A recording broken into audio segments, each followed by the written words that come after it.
बता रहे हैं जय भगवान जाटव जी। जी sir, anti crime news channel में स्वागत है सर। और जानना चाहूँगा भीम संसद ही क्यों जरूरी, हमारे दर्शकों को आप बताने का प्रयास करें। देखिए नंद किशोर जी, हमारे देश में संगठनों की कमी नहीं है। लाखों संगठन इस देश में कार्यरत हैं और सब लोग अच्छा काम कर रहे हैं। ऐसा नहीं है कि संगठन बने हैं तो काम नहीं कर रहे, काम करते हैं, अच्छा काम करते हैं, कर भी रहे हैं। लेकिन उनका एक लिमिटेड फील्ड है, वो अपने किसी एक खास दायरे में काम करते हैं। लेकिन जो बड़े दायरे हैं, जो बड़े काम हैं, जो नेशनल लेवल के काम हैं, वो ये छोटे मोटे संगठन जो अपने सब बना के क्षेत्रों वाइज काम करते हैं, वो लोग इन बड़ी समस्याओं को नहीं सॉल्व करा सकते। जो केंद्र सरकार से संबंधित है वो इन मामलों को सॉल्व कराने में सक्षम नहीं है। जो हमारे आदमी बुद्धिजीवी वर्ग है, चाहे वो किसी भी लेवल का हो, अच्छे अच्छे हमारे यहाँ पढ़े लिखे बहुत इंटेलिजेंसिया है, इतना किसी समाज में इस देश में कोई काम नहीं करता। हमारे जितने बुद्धिजीवी हैं इतने किसी भी जाति या किसी भी धर्म में नहीं है जितना के इस शेड्यूल कास्ट के लोगों में है। और शेड्यूल कास्ट के अलावा जो मेन है वो जाटव चमार कौम इस देश में है। साउथ में कोई दूसरे नाम से कहलाती है, लेकिन फिर भी सभी में, चाहे वो खटीक हो, रेगड़ हो, धानक हो, चमर जुलाया हो, चमार हो, जाटव, सब लोग कम, किसी से कोई कम नहीं है। सब लोग अच्छा काम कर रहे हैं, काम कर रहे हैं। लेकिन दिक्कत कहाँ आ रही है?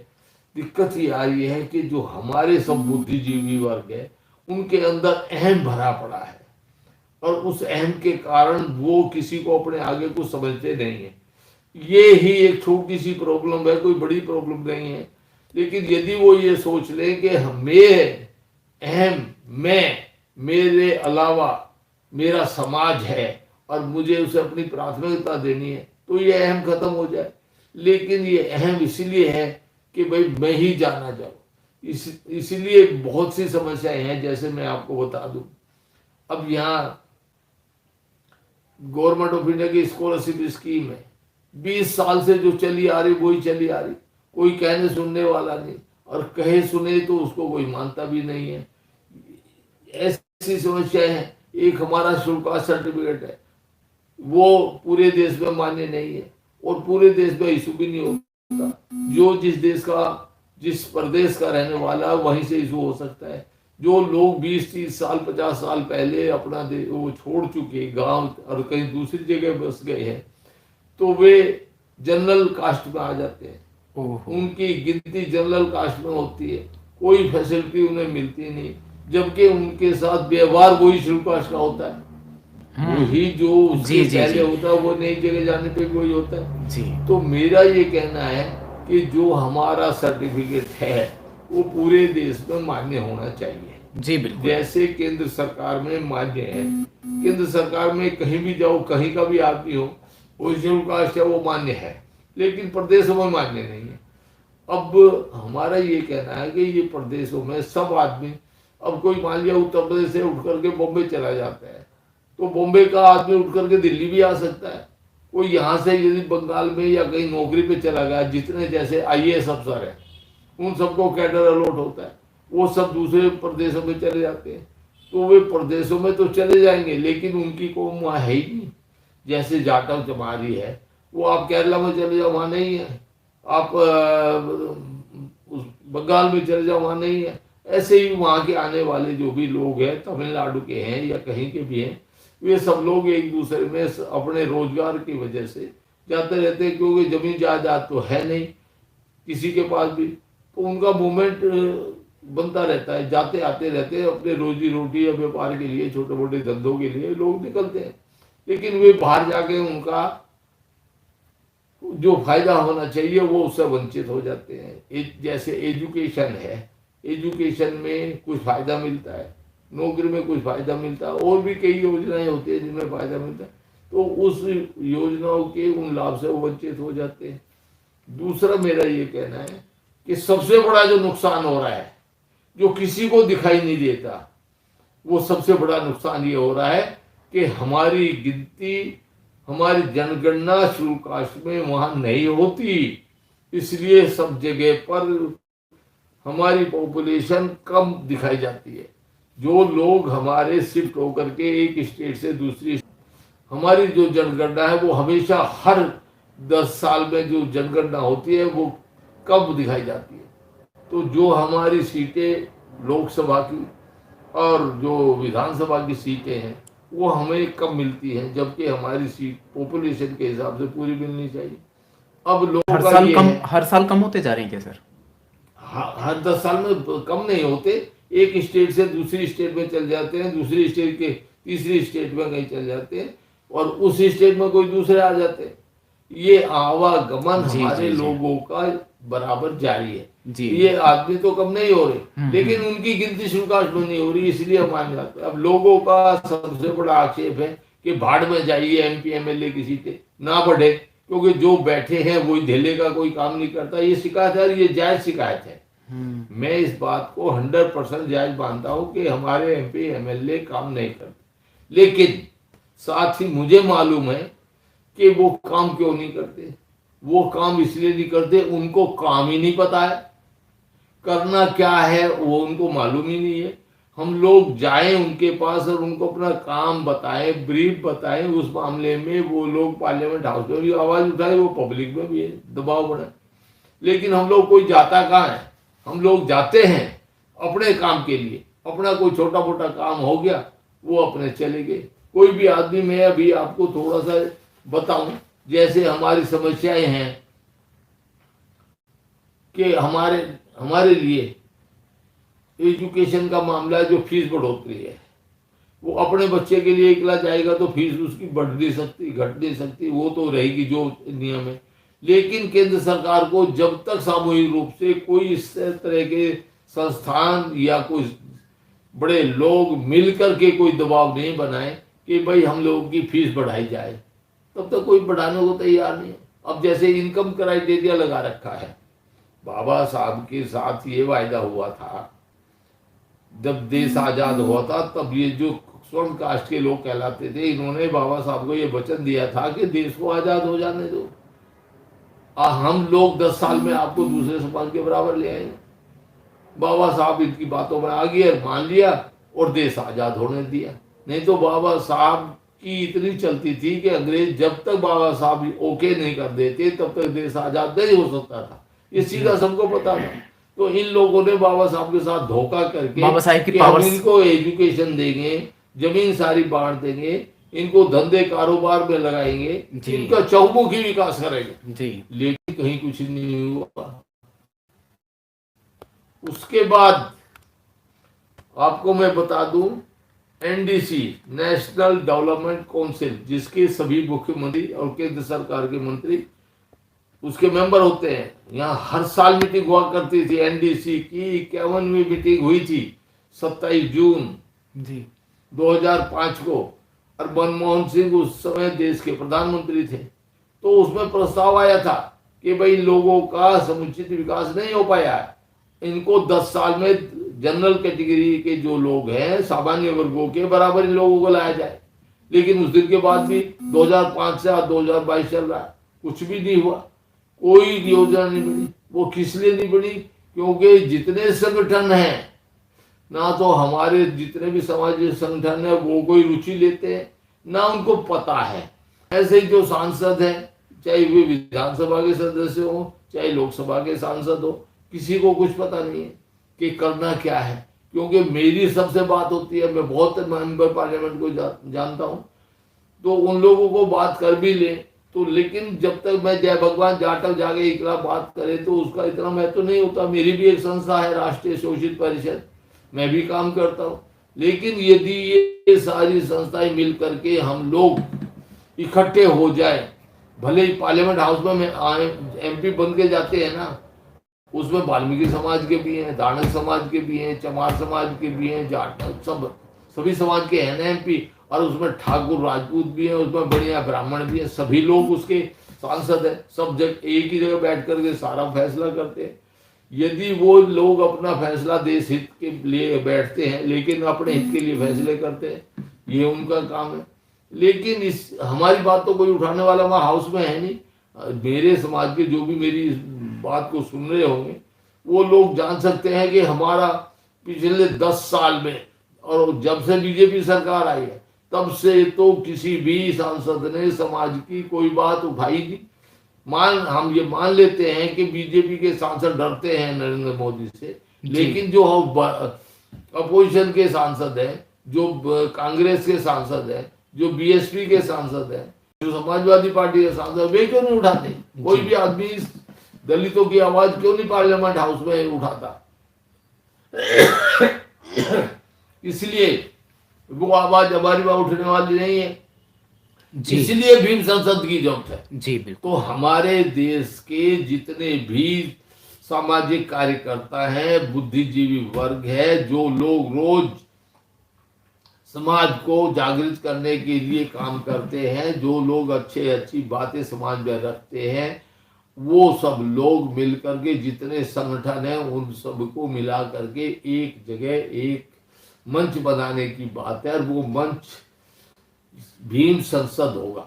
भीम संसद में जो भी आदमी भाग लेंगे वो इंडिविजुअल रूप से लेंगे, संस्थाओं की तरफ से जरूर आएंगे, लेकिन कोई ना छोटा होगा ना कोई बड़ा होगा, ना कोई जो किसी उससे आया है, किसी भी संस्था से आया, चाहे बड़ी से आया छोटी से आया, सब इक्वल होंगे वहां। सब जैसे पार्लियामेंट हाउस में बैठ करके सांसद सब एक ही लेवल के होते हैं,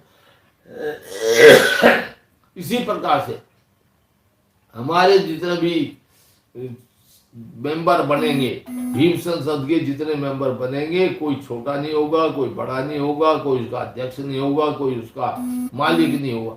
संसद लगेगी, एक ऑर्गेनाइजिंग कमेटी रहेगी, वो कमेटी करेगी, संसद में हमारी बातें आएगी।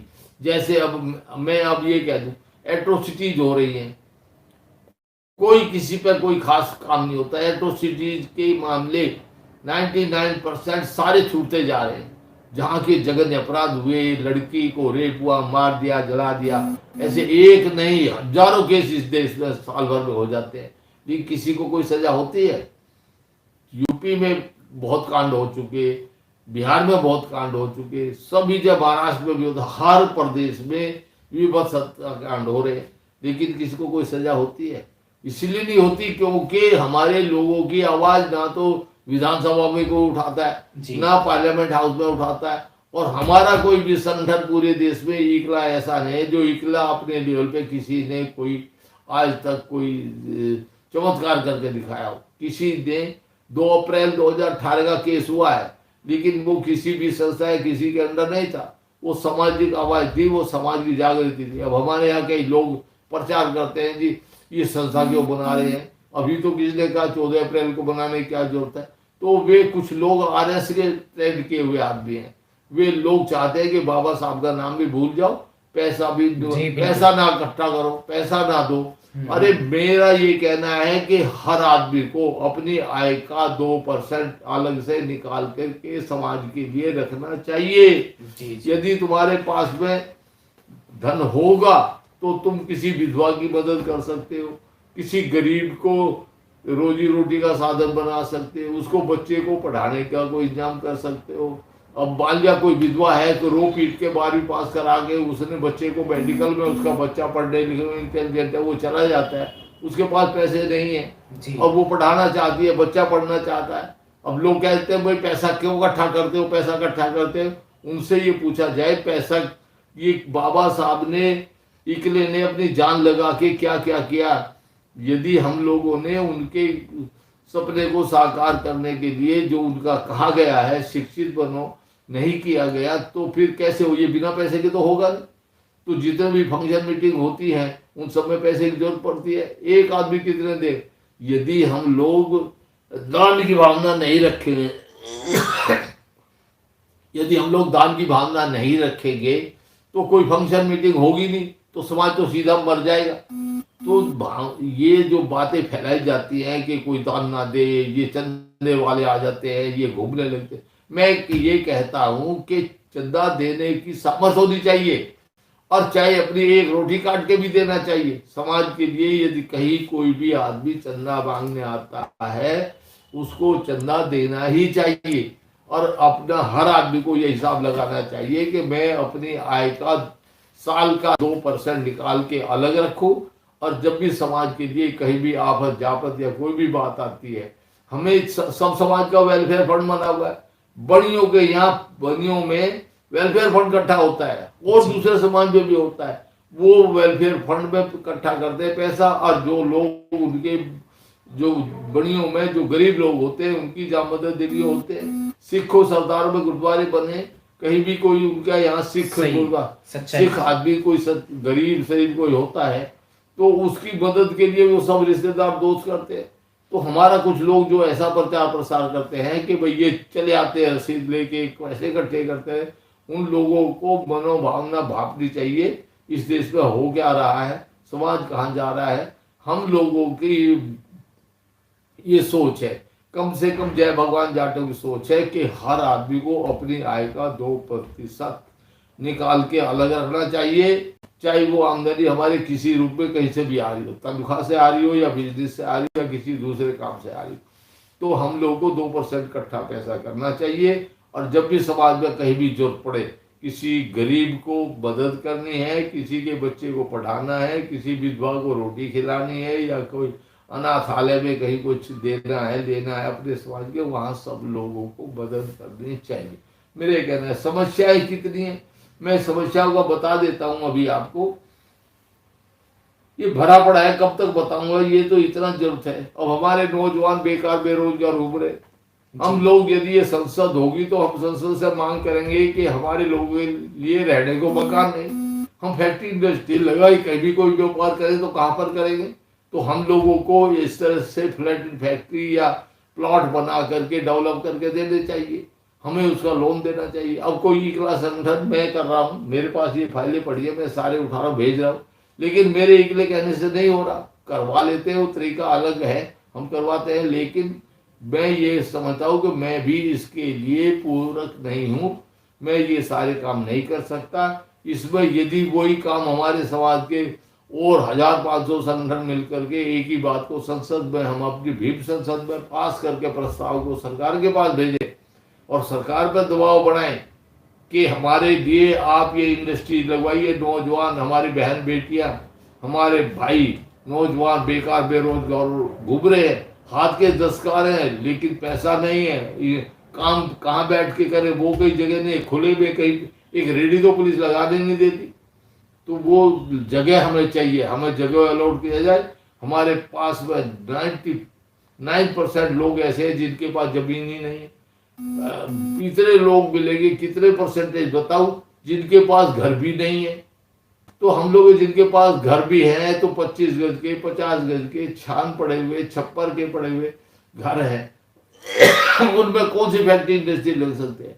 हाथ का दस्तकार है, काम करना चाहता है, रोजगार छूट गया है, उसको खुद सब काम कर रहा था। मोटर वाइंडिंग का काम है, हमारे बाद भी इतने आदमी मिलेंगे मोटर वाइंडिंग के लिए, बैठ के करे कहाँ, वेल्डिंग के लिए उसको बिजली भी चाहिए, उसको बाकी चाहिए। तो ऐसे एक नहीं 1000 काम हमारे हैं, कुछ छोटी मोटी आइटम बनाने के है।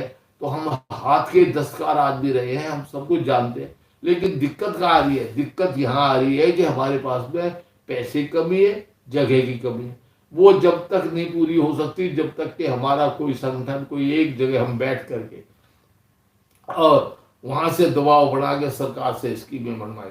सरकार में जो आदमी बैठे एयर कंडीशन बैठ करके कमरों में, वो हमारी स्कीम बनाते रहते हैं। उनको क्या पता हमारी तकलीफ कहाँ है, क्या तकलीफ है, उसका समाधान क्या है। वो सब लोग कभी वो आईसीमा लगा देते हैं, कभी वो किस तरह की शर्तें लगाते हैं, वो हमारे लोग फायदा ही नहीं ले पाते। मेरे पास ये इतने पर्चे भरे पड़े हैं, मैं अब ये सारी में करके ये सारी सरकार को ये देता हूँ।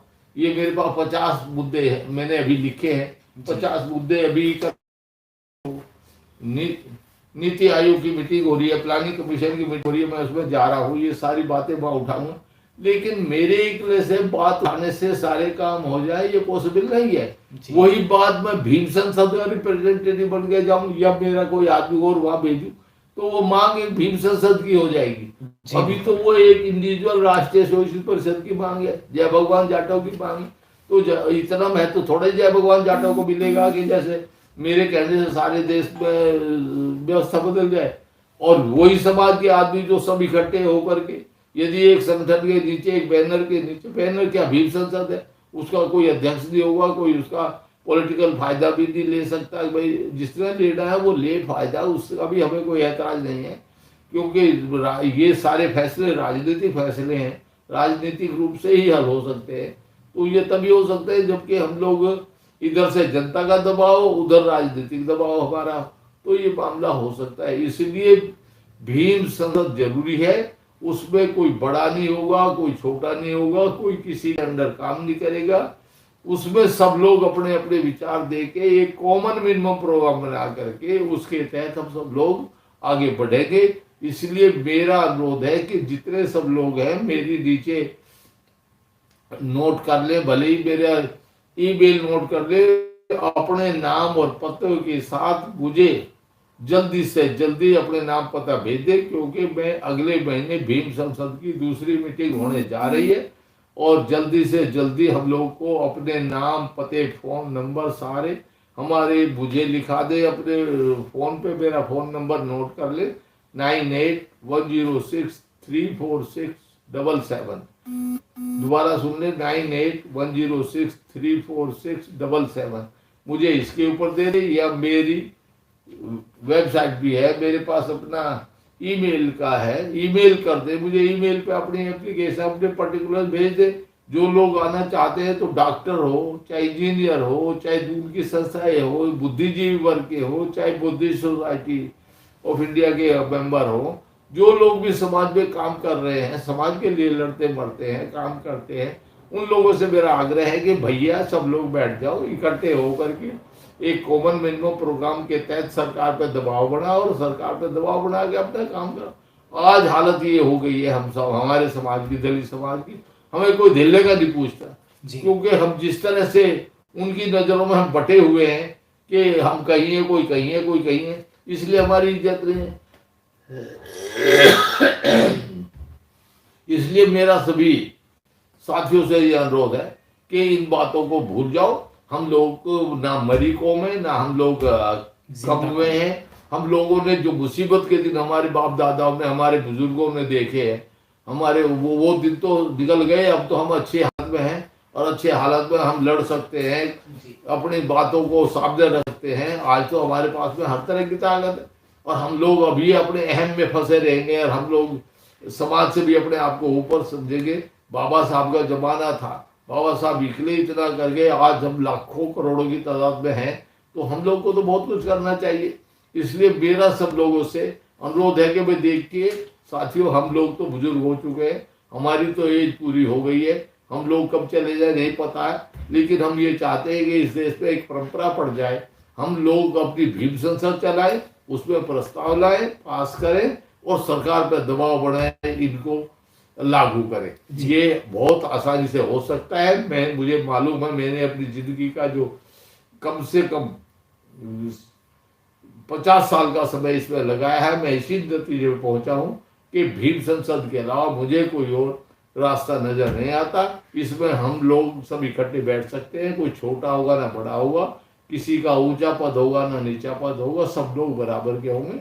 इसलिए सब लोग अपने नाम पते के साथ मुझे तुरंत भेज दें कि भाई वो है, और उनको मैं तुरंत इनविटेशन लेटर यहाँ से हम भेजेंगे, और उसके तहत ही ये सारी कार्रवाई सरकार पर हम बनाएंगे। यदि हम ये बनाने में सक्षम हो जाते हैं, तो मैं ये आपको वायदा करता हूँ कि आपका, मैं समझता हूँ कि जो आपका कोई भी काम होगा वो रुकेगा नहीं, और आपकी संसद में, भीम संसद में इतना दम होगा कि वो सरकार को जब चाहे झुका लेगी।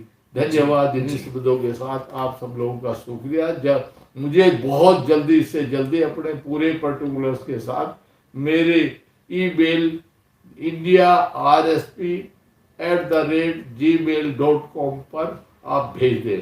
दोबारा नोट कर ले, indiarsp@gmail.com। इसके ऊपर मुझे जल्दी जल्दी भेज दे, और अपने पर्टिकुलर्स, जिससे कि मैं सबको यहाँ दिल्ली में आमंत्रित कर सकूं। दिल्ली का दबाव सबसे बड़ा दबाव होता है। मुझे सारे देश के सब, अपने समाज के सब महानुभावों की जरूरत है। आप लोग आए, मैं आपका यहाँ सम्मान भी करूंगा। धन्यवाद। जय भीम, सभी जय पत्रकार भी शामिल हो सकते हैं सर, कोई भीम भी संसद में सभी सभी समाज, शामिल हो सकते हैं, अपनी सब समस्या तरह रख सकते लेखक हैं। हो, पत्रकार हो, डॉक्टर हो, इंजीनियर हो, जी जी सामाजिक संस्थाओं के संगठन हो, धार्मिक संस्थाएं हमारी हैं, बौद्ध भगवान बुद्ध के नाम से है, बाबा साहब के नाम से है, सब संस्थाओं के पदाधिकारी जो भी है, हर संस्था से दो चार नाम सब लोग भेजे। यहाँ हम लोग चाहते हैं कि यहाँ इतना बड़ा हजूम हम करके दिखाए कि सरकार जी बिल्कुल। हमारे लिए वैसे ही अपना परेशान हो जाएगी और वो जो मांगेगा सो मिलेगा। ताकत में, संगठन में शक्ति होती है, ये सब जानते हैं। इसलिए हमें अपनी ताकत दिखाना तो बहुत जरूरी है। हमें मरी हुई कौम मान लिया सरकार जी ने, बिल्कुल। हम मरे नहीं है, जी हम लोग जिंदा कौम है। हम इस जी। देश के शासक रहे हैं और शासक फिर बनना है तो हमारे सब लोगों को इकट्ठा होना ही होगा। धन्यवाद जी, बहुत बहुत शुक्रिया सर, बहुत बहुत साधुवाद।